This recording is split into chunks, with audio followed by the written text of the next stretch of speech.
Hi అండి, welcome back to our channel. ఈరోజు ఈ వీడియోలో నేను వినాయకుడికి ఎంతో ఇష్టమైన నైవేద్యాల్లో ఒకటైన పాల తాలికలు ఏ విధంగా తయారు చేయాలో చూపిస్తున్నాను.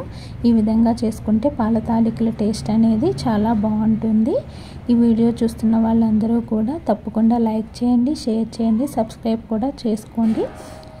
ముందుగా మనం ఏదైతే మెజర్మెంట్ గ్లాస్ ఉంటుందో ఆ గ్లాస్తో ఒక గ్లాసు వాటర్ అనేవి తీసుకోవాలి. మీరు ఏ గ్లాస్తో చేసుకోవాలనుకుంటున్నారో ఆ గ్లాసు, ఏదైనా మెజర్మెంట్ కప్పు కానీ ఏదైనా, దాంతో వాటర్ పోసుకుని ఆ వాటర్లో కొంచెం బెల్లం వేసుకుని కొంచెం మరగనివ్వాలి.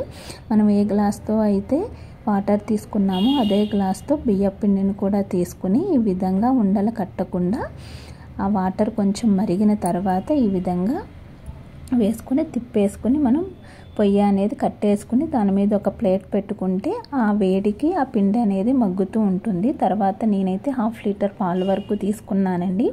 నేనైతే ఆవు పాలు తీసుకున్నాను. నేను తీసుకున్న ఆ గ్లాసుకి నాకు 1/2 లీటర్ ఆవు పాలు అనేవి సరిపోయినాయి కరెక్ట్గా. అదేవిధంగా ఏ గ్లాస్తో అయితే నేను పిండిని తీసుకున్నాను అదే గ్లాస్తో బెల్లాన్ని కూడా తీసుకున్నాను అనమాట.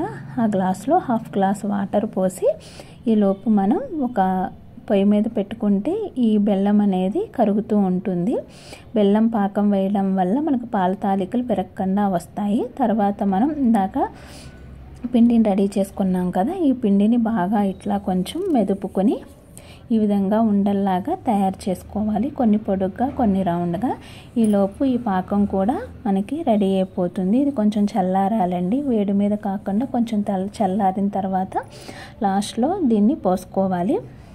దీని బదులు మీరు షుగర్ అయినా వేసుకోవచ్చు. ఈ విధంగా పాలు కొద్దిసేపటికి మరుగుతాయి. ఇందులోకి కొంచెం సగ్గు బియ్యాన్ని కూడా యాడ్ చేసుకుంటే మనకి థిక్నెస్ అనేది వస్తుంది. అదేవిధంగా కొంచెం పిండిని కూడా తీసుకుని దాన్ని కూడా మనం వాటర్లో వేసేసుకుని కొంచెం వాటర్ వేసుకుని దాన్ని కూడా ఈ పాలల్లో వేసుకుంటే అది కూడా థిక్నెస్ అనేది వస్తుంది. ఇందాక రెడీ చేసుకున్న ఉండలన్నీ కూడా మనం పాలు మరిగిన తర్వాత కొంచెం అందులోకి ఉండలను కూడా వేసేసి ఆ ఉండలు కూడా కొంచెం పాలల్లో మరిగిన తర్వాత లాస్ట్లో కట్టేసి బెల్లం సిరప్ను కూడా మనం అందులోకి వేసేసుకోవాలి.